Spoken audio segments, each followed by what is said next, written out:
Coffee bars and jazz clubs, duck's arse hairstyles and decibels. A feeling of loosening up. This was the flavour of being young in late 50s Britain. A country in transition, jiving away from an oldie-dominated culture towards the swing of the 60s.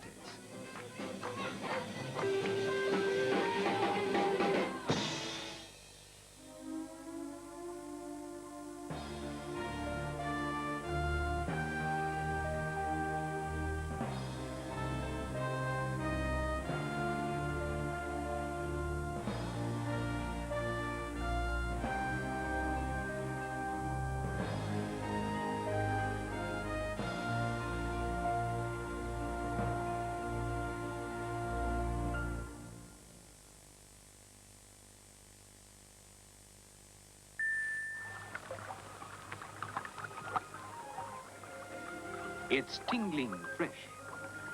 It's fresh as ice. It's Gibbs SR toothpaste, the tingling fresh toothpaste that does your gums good too. I was sitting at home with my newly acquired television set, and suddenly they used to have starbursts on the screen. Starburst came, and you know, one was jumping up and down saying, "Oh, it's my ad, it's my ad, wow, wow, wow." It tells you something very important, that you're doing your gums good and toughening them to resist infection. Every age has its symbol, and this one was synonymous with the affluence of late 1950s Britain. But unlike past symbols, it invaded the living room and took it over as the medium of pleasure, instruction, and motivation. Not only was TV the badge of affluence, it multiplied the appetite for it by opening up a window into other people's lifestyles and by caressing those appetites directly through carefully crafted advertising. It quickened the changes that were already at last wrenching Britain finally out of the shadow of war. And with the disappearance of those old certainties, there was the beginnings of a less deferential, more acquisitive, less communal society, not at all sure of its place in the world. Even then, one had David Ogilvy's famous dictum, "The consumer's not a moron, she's your wife." And that was certainly said about that time, and was said about television advertising in the States, and something one felt very strongly about. So I don't think we're thinking of people just as consumers. I think if you're looking at a social thing, I think we thought, and I still believe this incidentally, so that television and advertising and that whole marketing thing, whereby you put what people wanted first and then tried to get society or manufacturers to provide it, was a very powerful engine for change.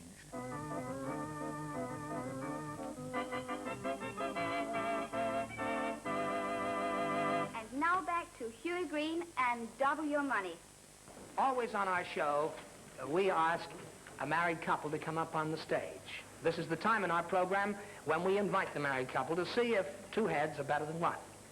Tonight, I want you to meet our oldest married couple. Here they are, coming on the stage. Commercial television had an immediate impact in the mid-50s. Unlike the short, sharp shock of Suez, this was a nightly balm. Entrepreneurs emerging from rationed and regulated Britain saw a pot of gold there for the grabbing.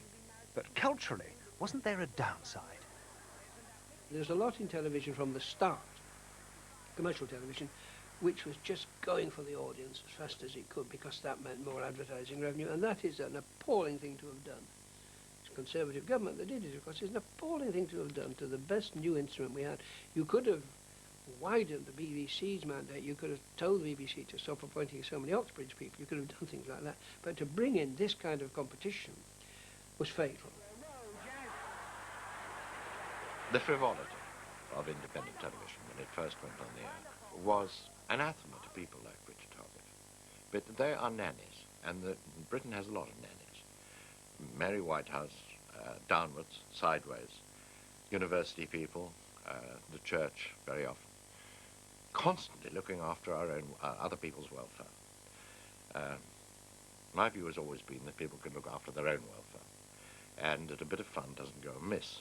Commercial television, I don't think, made Britain a better place or even a worse place to live in. What it did was it gave the public greater variety when it came to sitting at home viewing shows.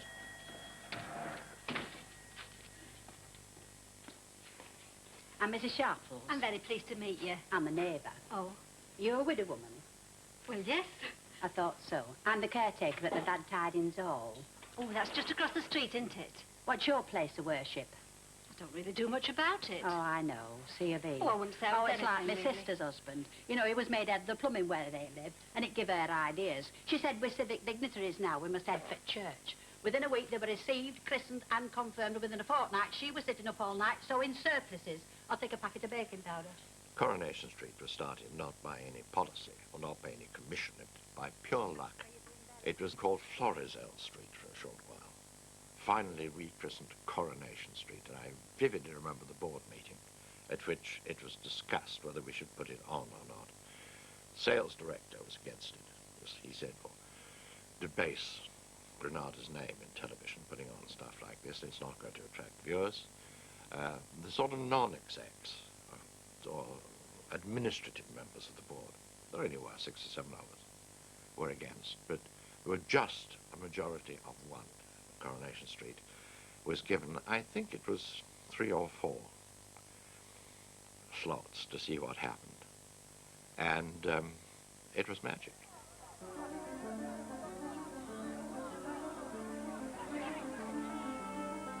Something less than magical was happening in urban areas where Black Britain began to move in alongside white. In 1958, snide remarks from the side of the mouth as new neighbours moved in exploded into violence on the streets of Nottingham and Notting Hill, West London. We could feel the pressure was there, that even the authorities at that time, the police at that time, it didn't seem that they care. We feel that pressure where you were continually being threatened in the streets, where people were allowed to march, mostly were allowed to march, where black people were living and insult them. We saw the pressure coming.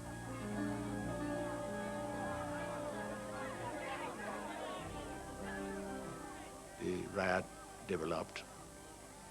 We were getting the worst of it. We were getting the worst of it until Fios decided that we're going to fight back. And they sent a message that they were coming for us the Saturday night. And we prepared for them. And when they came, we attacked before they did, and they ran away. ITN sent a multiracial team into Notting Hill to capture the fears and anxieties of its residents. Have you got anything against these coloured people who live here? Well, not the majority. Is, you know, they're bad. You know what I mean? I think we've got the worst in Notting Hill. You do? Yeah. You know, they've got girls on the game and all that. And you know, it's just I think we've got the worst. You know? Is this question of living on women a specific thing in this district? Yes, it is rather bad around here. Why is that? I don't know. Maybe it's the overcrowding. But my own personal opinion is this: that I happen to know plenty of white people who can't get a home. Yet these people continually come in the country, and even these children have got much to look forward to as far as getting married when they get a bit older, haven't they? They can't get homes. People round the corner waited 4 years, I know, with a child. Well, why can't the coloured people get homes and the white people can't? Well, from what I understand, that they all club together and they simply buy a place up. Just like that. Well, why can't the white people do that?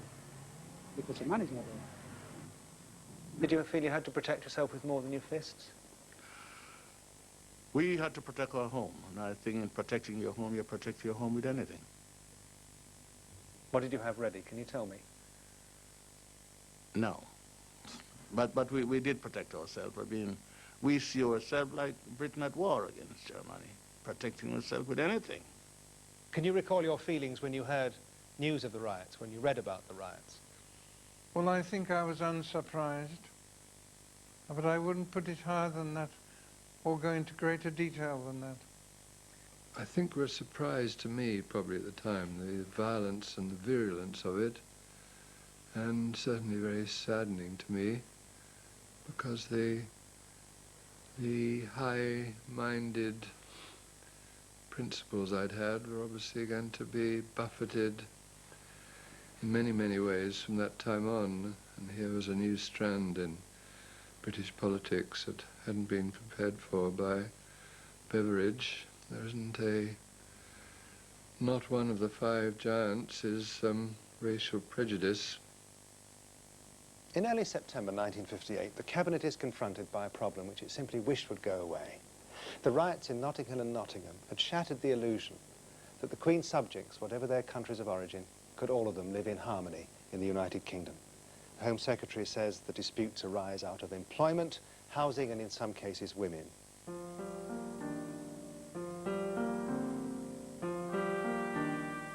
The Cabinet, like the country, felt pulled by conflicting emotions. Some bluntly feared a multi-ethnic Britain. Others mingled imperial sentiment with necessity in a labour-hungry, booming economy and were uneasy about controls.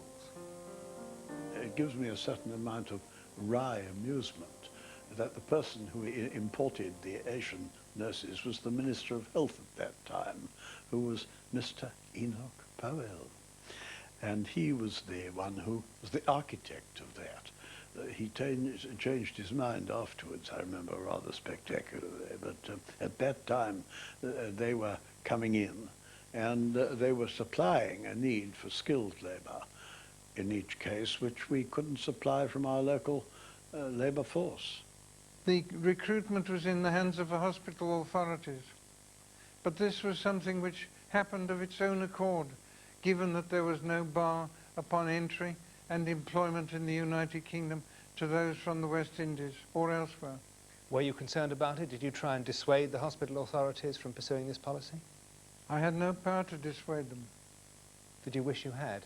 I didn't wish I had, no. This was part of a whole picture. That picture was about to change.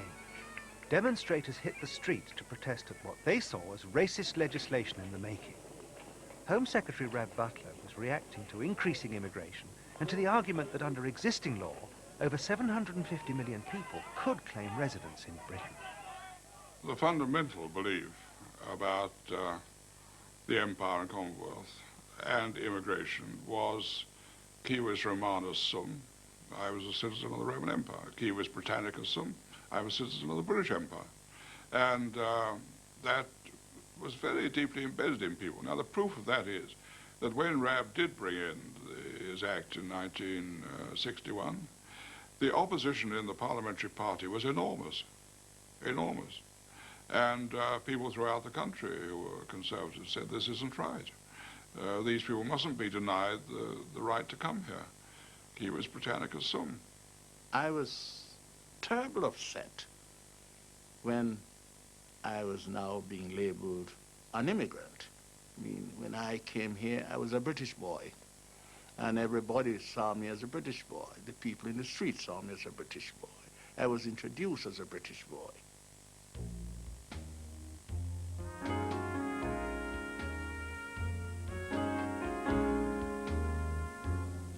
Morals were a hot topic as the 50s turned into the 60s.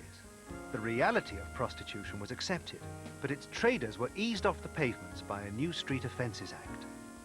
Friction between libertarians and the force of official moral disapproval rubbed up against the body and the language of Lady Chatterley, a celebrated legal test case. He kept reading passages out with the word fuck in them, is that good literature?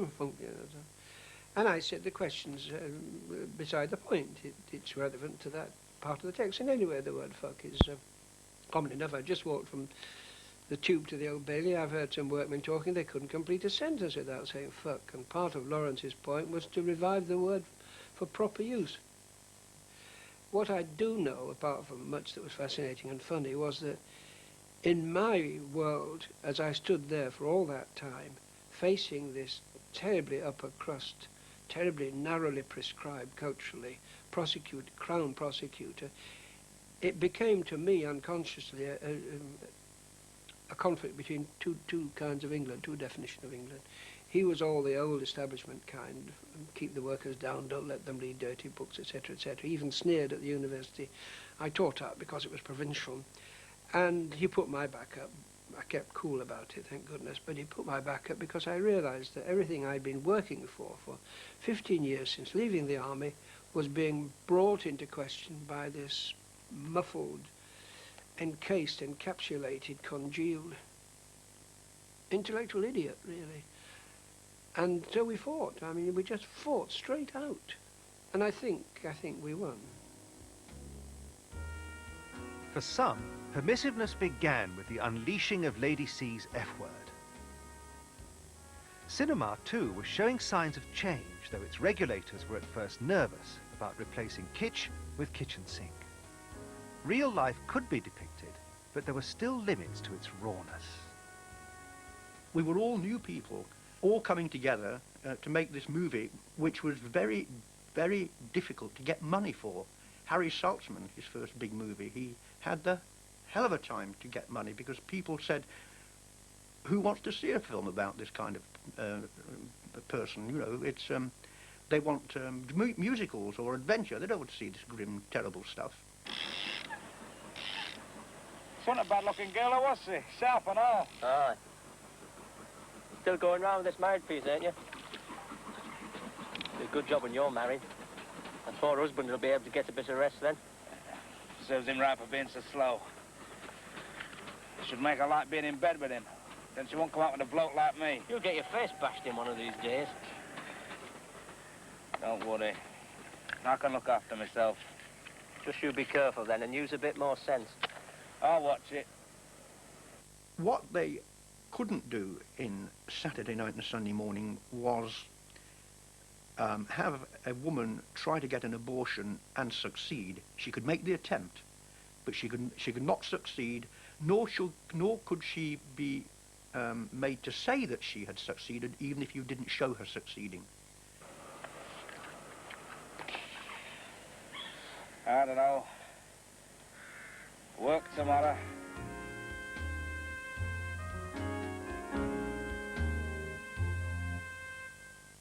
Over now to a place where ingenious gadgets are almost commonplace. The furniture exhibition at Earl's Court, London. The accent here is on the home, and here's something that will be made good use of in some homes, a portable cocktail cabinet. Think what a wonderful bedside cabinet it would make. By the late 50s, the accent was powerfully on affluence and a glitzy, gimmicky style of home consumption. The voice, too, was still upper class and deeply patronizing towards women. But behind the stereotype, thousands of women who'd not forgotten their years in the war factories through the days of domestic child-rearing which followed were itching to rejoin the labour force, despite still powerful assumptions about married women staying at home. In the kitchen, and that's where most women spend most of their time, we find labour-saving innovations like an oven at eye level. And about time too, eh, girls? Well, there was a kind of golden period when things started to take up again in Clydeside, and not only men were finding more jobs, but women were now able to go out to work. And instead of a one-wage family you were getting, maybe part-time, 1.5-wage family, and there was a general feeling of a bit more affluence than we had ever experienced. Ordinary working class people were able to buy wee cars and start from the bottom. For the first time ever, people, your mum and dad could actually own a car. That was incredible.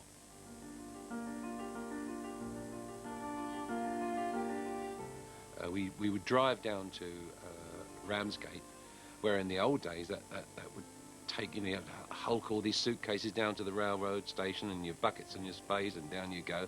You could stop off if you wanted to, you could do anything you wanted. And all these wonderful cars were coming in. People could actually start to afford them. Again, I still never quite understood where that money did come from, because I still don't believe that we were a relatively wealthy country, but nevertheless that revolution did take place. People were, everyone was beginning to say, well, I want it. Prime Minister Macmillan was determined they should get it. His political strategy was to make a friend of the fridge, the TV and the car that were increasingly within the reach of affluent workers. But Macmillan's familiar never had it so good speech was laced with the fear of inflation. Some of us, it's just this, especially some of the older ones of us, who remember the old days. It's this. Is it too good to be true? Or perhaps I should say, is it too good to last? For amidst all this prosperity, there is one problem that has troubled us in one way or another ever since the war. It is the problem of rising prices.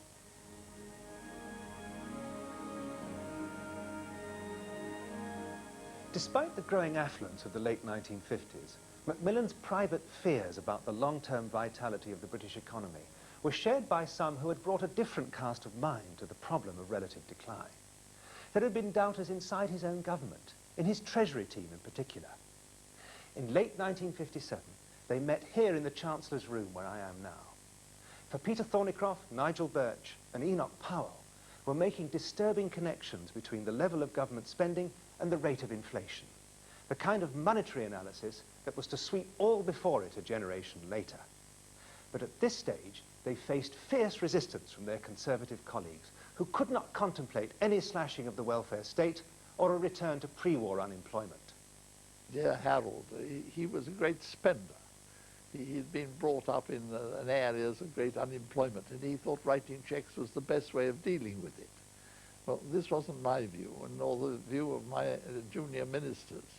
Well, it's difficult to realize now how strange and unfamiliar to people in politics was the fact that if you borrow from the banking system instead of from the public, a certain excessive amount, you're in for inflation and you're creating inflation. In fact, that inflation is a creature of government.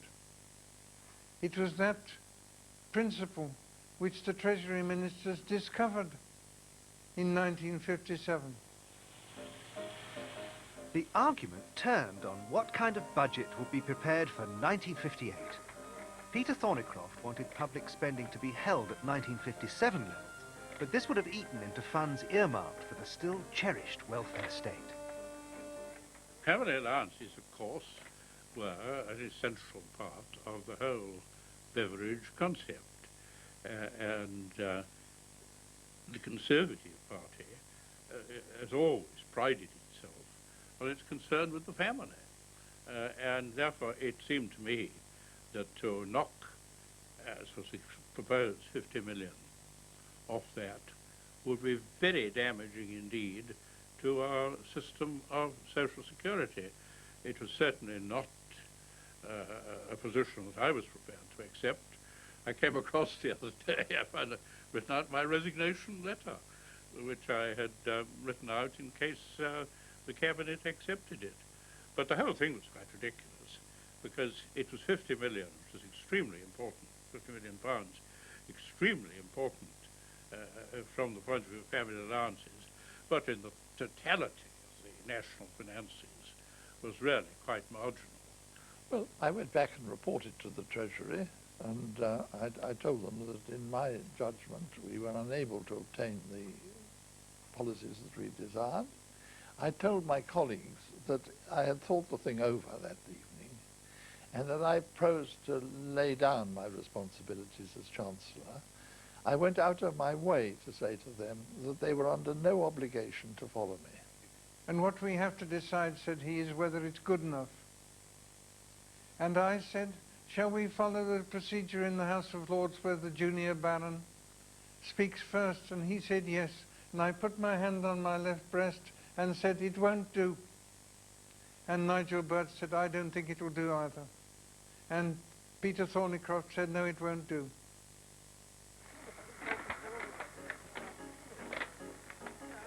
Think right here, sir. You say anything right here, sir? A walkout by the entire Treasury team could have been a cabinet-wrecking business. And rightly or wrongly, there were some inside the government who saw that as the hidden agenda. Of course, we long believed that Peter Thornycroft and the others were determined to resign because they wanted to get rid of Macmillan. Well, they didn't succeed. And the morning after Thornycroft's resignation, I remember all this so clearly, Macmillan went off on his Commonwealth tour and was away for 6 weeks. Well, can you imagine anybody else going away for 6 weeks? And I went out to the airport with him, and he read all the morning papers in the car describing Thornycroft's resignation. Then he got on board and said, well, look after the show while I'm away. And off he went. It is always a matter of regret from a personal point of view when divergences arise between colleagues. but it is the team that matters and not the individual. And I'm quite happy about the strength and power of the team. So I thought the best thing to do was to settle up these little local difficulties and then turn to the wider vision of the Commonwealth. We'd lost the argument, but we'd won the theory. The theory was right. The theory was indefeasible. The theory was going to prevail. We might lose the argument, but the theory was there. We'd established the theory, at least to our own satisfaction. And the theory lives. Money matters, but so too does education and training. Could a key explanation of those economic weaknesses have had something to do with what was and was not going on at my North London primary school? Looking back, what went on in here was a better 1930s. In this very hall we celebrated Empire Day. And though thanks to the 1944 Education Act we would all go on to a secondary school of some kind, very little had been done to improve content in terms of building a better scientific and technical base to improve Britain's productive capacity. And in the classrooms, it was all chalk and talk and no argument, if you please.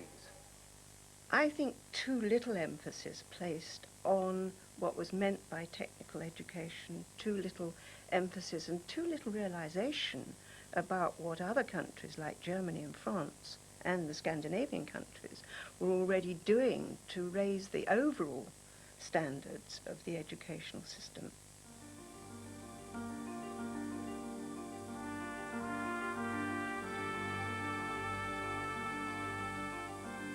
Most kids left school at 15. Many went straight into apprenticeships with Britain's traditional craft industries like shipbuilding. You learnt on the job, and those jobs still seemed plentiful and permanent. But the skills taught, like the cramped riverside shipyards themselves, all too often reflected Britain's pioneering days. By this time I've become director and general manager of Lithgow's, and I was responsible for the order book, and we had an order book, it's unbelievable, that stretched for 10, 15 years, from people like BP saying, build us a tanker every year, as big as you can, Lyle Shipping, Paddy Henderson, Hogarth, one a year, and I could have projected it indefinitely. But we didn't make firm contracts, we didn't get signing installments, and suddenly in 1959 it all disappeared. No matter how hard we tried, we could not meet the economies necessary to compete with countries abroad. Countries like Japan, Korea was in it at that time, Spain was also into it. I dare say most of these yards that were being built up at that time were all brand new from after the war, where we were still working with the same old companies, the same factories, same cranes. And the same Byzantine union structure too, with its mesh of demarcations that could trip up production even when relationships with the employers were tolerable.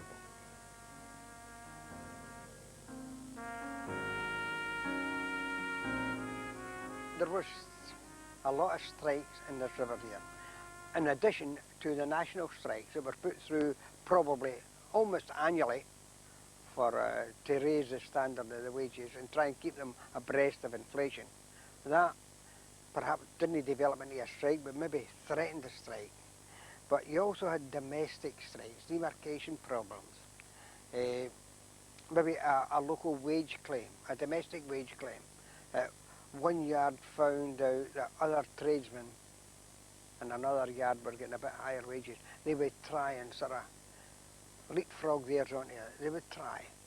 Because of the hardships that many of them had suffered in the interwar years, I suppose understandably looking back, demarcation had arisen.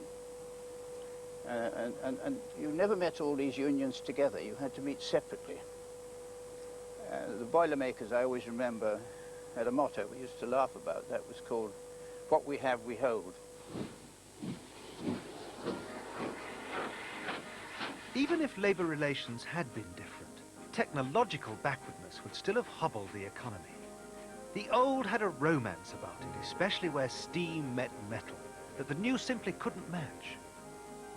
The passion for steam was quite strong because people took pride in their work. It was a living piece of machinery because it spat back at you and covered you in steam and did all sorts of things to you and covered you in oil and smoke. You didn't get that to the diesels. The diesel, you just pressed a starter and the engine started and you ran and then you stopped. So there was not the same passion, and even the appearance of a diesel was like a private car, just an engine covered with a piece of metal.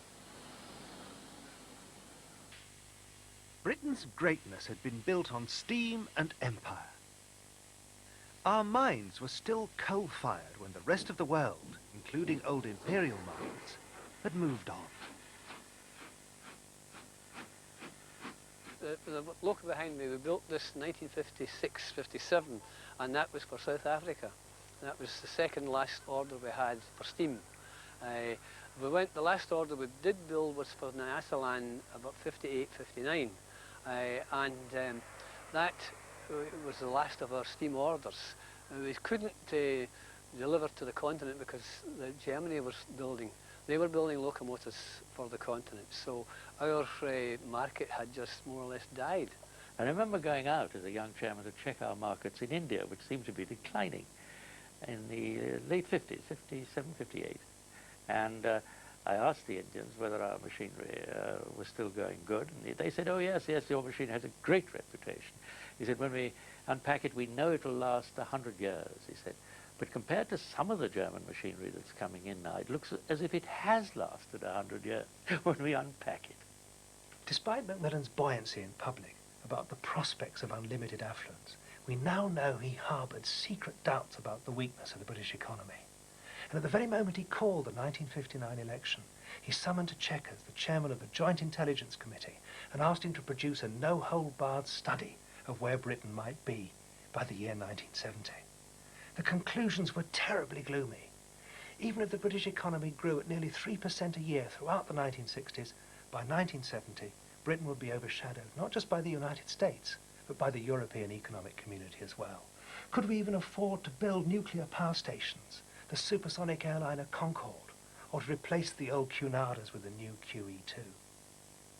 So gloomy were the findings that Macmillan daren't show them to the Cabinet in February 1960.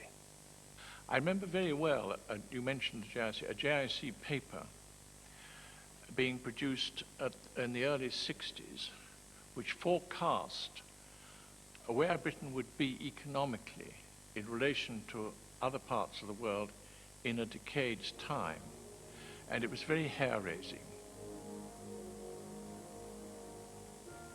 People were very reluctant to face up to the fact that our circumstances had changed. It's like people living in a marvelous country house full of wonderful pictures and marble floors and tables, who suddenly wake up one morning to find the roof leaking and all the wood covered with dry rot.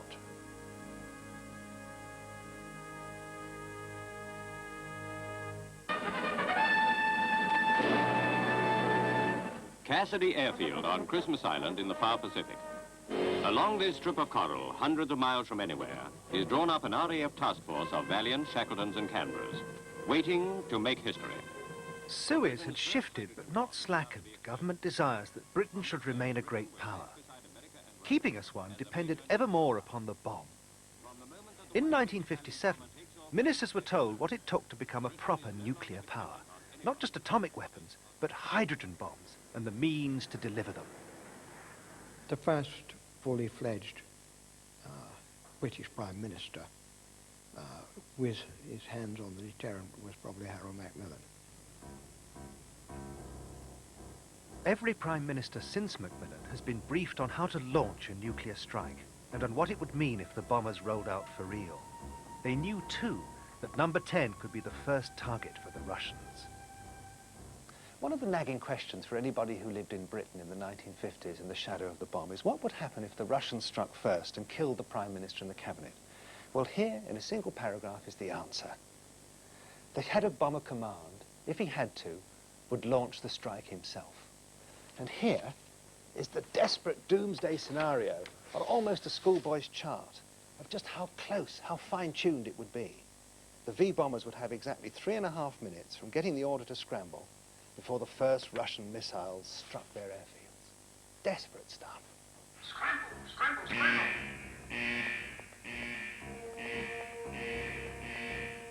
The doomsday drill was exercised endlessly.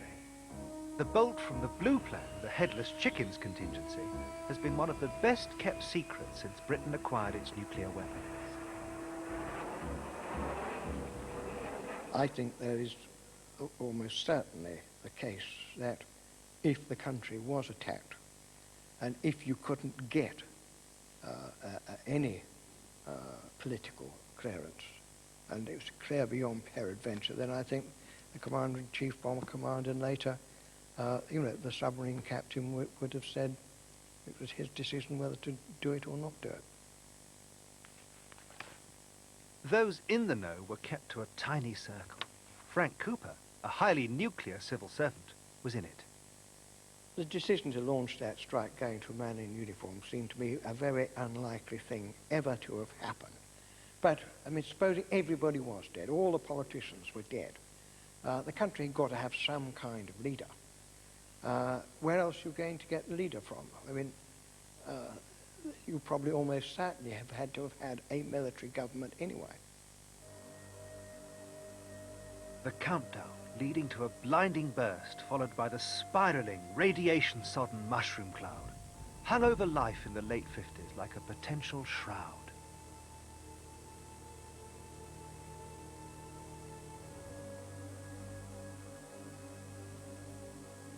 You didn't talk so much about the Cold War, you talked about the threat of nuclear destruction. And you wondered whether your children would ever grow up. I don't know of a generation that has had that sense that one false step and it may all be curtains for us all. It's an extraordinary period to have lived through, and it must have lasted at least a decade. I can remember sitting on a committee working out the horrors of the H-bomb as distinct from the much more modest A-bomb. And although it seemed like Never Never Land at the time, we did work out these theoretical methods of keeping on the government. Can you remember which hole you would have gone down and whether you would have been with the Prime Minister and the Home Secretary and where it was and what you would have done about the family? I think I was destined to go with the Home Secretary and had a ticket of a particular colour, and I can't remember what would happen to the family. Well, it's a hard road. The peace movement took off in 1958 as the first hydrogen weapons were being prepared for the V-bombers. It reformed as the Campaign for Nuclear Disarmament, which took pressure grouping to new heights. Have you enjoyed it? Yes, very much. What do you feel you've achieved by it? I think that this march has given a great many people in all walks of life and all shades of opinion the opportunity really to express their feeling in a direct way, not simply by writing letters and going to meetings. It's been a real direct expression of personal feeling for many people.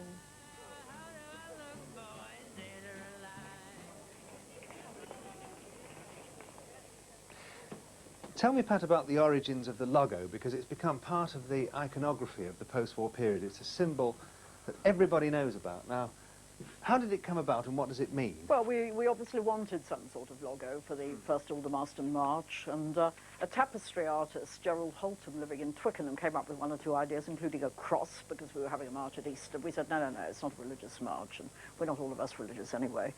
And this design is the semaphore signs for N and D, I forget which way round, one is like this and one is like this, superimposed for nuclear disarmament. And if you take this interior motive on its own, it apparently stands for the death of a man, and the circle on its own is the unborn child. So take it all together, it's rather an appropriate symbol for nuclear disarmament.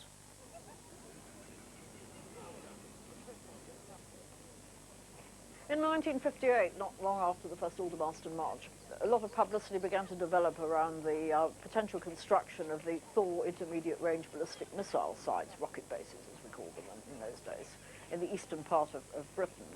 About 50 of us went from Swaffham to North Pickenham and attempted to actually hinder the work by sitting down in front of the lorries that were carting the materials about, sort of climbing into the concrete mixer and up onto the concrete mixer and this sort of thing. And we were given very rough treatment by both the workforce and by the police and the military police there.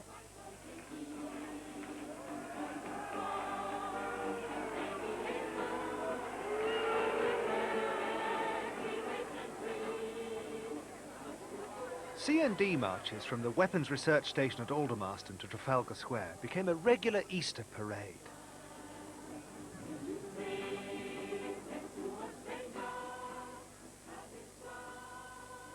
Despite the protesters, Macmillan and his ministers saw the hydrogen bomb as a potential leveller, not just of cities, but of great powers too.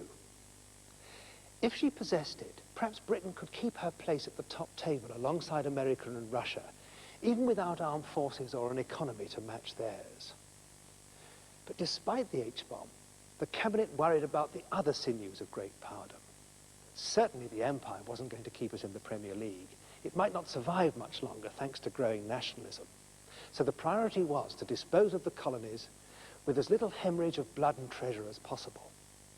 And already Macmillan's mind was turning privately towards Europe as a way of sustaining Britain's cherished great power role by another means. Macmillan chose candour. Even in front of the most resistant white audience in South Africa, he insisted reality was blowing in the wind. It takes different form, but it is happening everywhere. The wind of change is blowing through this continent. Whether we like it or not, this growth of national consciousness is a political fact. Macmillan's speech was crafted by David Hunt, who penned the phrase that has gusted through history. The phrase was meant simply to be a statement of fact that numerous changes are taking place in Africa. That's all. I didn't say the wind of change, 3 hearty cheers, the wind of change, boo. Simply said there are a lot of changes taking place, and it is up to us as statesmen to adapt ourselves to those changes. Just occasionally you read a cabinet minute and you can feel British history beginning to tilt. This is one of those. Friday the 21st of July 1961. The Macmillan cabinet decides that Britain will make its first application to join the common market. Macmillan says it was evidently the view of the cabinet that we should enter into negotiations. The leader of the opposition, Hugh Gateskill, said this was turning our back on 1,000 years of history. Well, I've just been reading about it in the evening paper here. And what thoughts does it suggest to you? Well, I'm all in favour of it. Good, why? Well, as far as I can see, the markets in the Commonwealth have been contracting, and, you know, there's bags escaping Europe, and I think we could do very well by going in. Think that we're going to become a dumping ground again for foreign goods. If we're producing something they're not producing abroad, then go into it. But otherwise, I don't think we're going to get the best of it. I think we want to get together as a Commonwealth. The decision of Harold Macmillan as Prime Minister out of his cabinet to apply for membership of the European Community in 1961 was, in my view, a major, major decision. And I realized with delight that at long last, Britain had committed itself to a future instead of trying to defend a decaying past. It was quite clear to us that the idea of maintaining something like the great power role with the nuclear, with the special relationship and so on, was a very hazardous business on our own.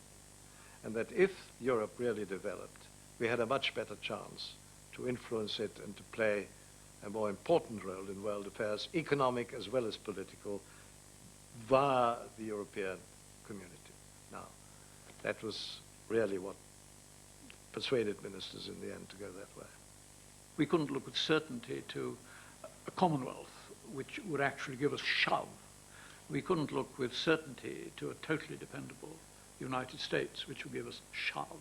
And so we had to look where we could find some form of salvation in which we could also be leaders. And that, I think, was the defining moment in certainly the post-war history for the first 20, 30 years. The Queen is the incarnation of her nation. she's a Commonwealth person to her last fibre, did she worry about Britain repositioning itself in the world geopolitically in terms of its tilt towards Europe, what that might mean to the Commonwealth, what that might mean to her? Yes, I'm sure the Queen, I'm sure it gave her concern, but there again, long training as a constitutional monarch could say, well, what comes, que sera, sera. It's said that Her Majesty the Queen Mother was the one who made her Well, Euro reluctance absolutely plain. I think the Queen Mother was, yes, I think so. She doesn't like change too much. Queen's quite good at change. Quite good. The minds of ministers and civil servants in Whitehall had grasped that Britain's economic position required us to fashion a new, more European place for ourselves in the world. But the heart of the country as a whole was way behind, still beating to the tunes of 1940s Britain. When firewatchers on these same roofs scanned the skies above London with very different expectations of what might come from the continent. And it wasn't just feelings about the common market that were pulled by an undertow from the past. It was attitudes towards industry, towards the idea of modernity itself, that were more a matter of looking back than of embracing the future. Already the country was changing into something familiar to us today. But what the British really wanted was the pick of the old and the new. A better yesterday. The past minus pre-war scars such as unemployment. I have loved you more each day, walking back to happiness. Whoop-ah, oh yeah, yeah. Said goodbye to loneliness. Whoop-ah, oh yeah, yeah. I never knew I'd miss you.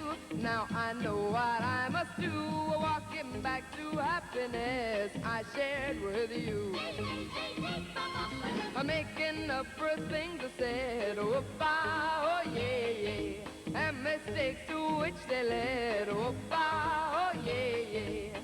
I shouldn't have gone away, so I'm coming back today. You're walking back to happiness I threw away. Full employment was absolutely vital to the achievements that were made, and we see even more today how important that maintenance of full employment, never rising above, 3% until the 70s, really. I don't think that that was seen as an opportunity.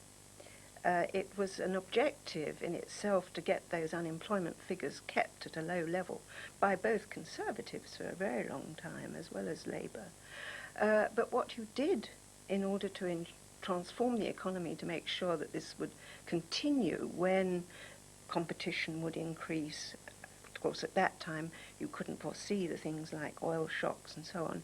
But the advantages of full employment and increasing national income were not seized upon in order to make long-term transformations, as other countries did. People were not ready, were not really thinking in terms of what was hitting them.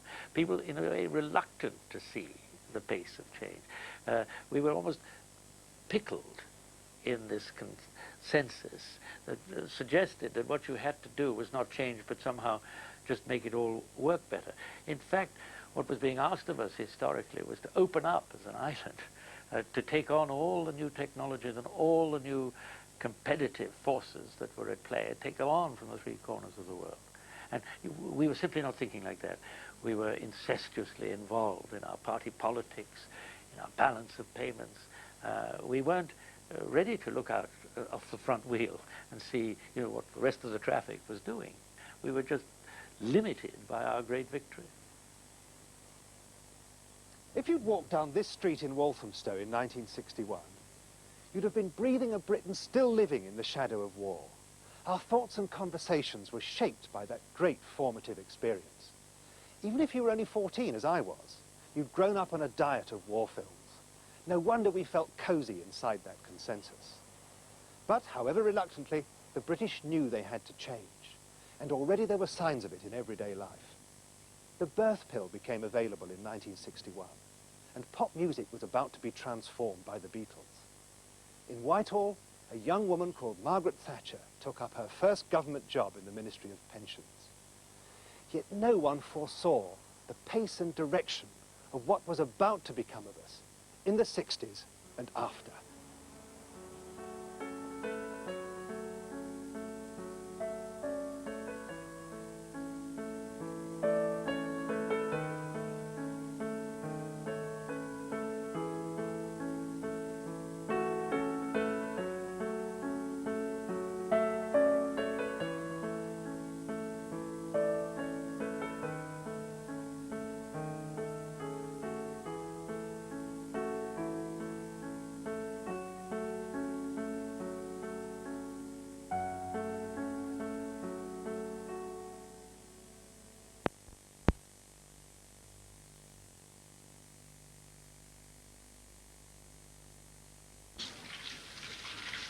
I never know more than is good for me.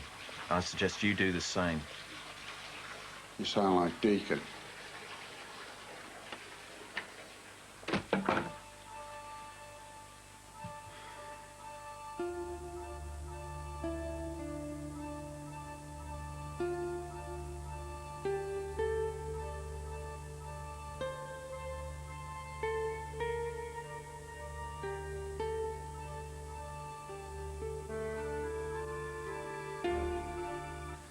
Said I have a busy Sunday. Yes, this Monday, for one night only, it's Major's last stand. Vote for me, or the government gets it. I've wired myself up to this vote of no confidence, and if you don't do as I say, I'll take the lot of you with me.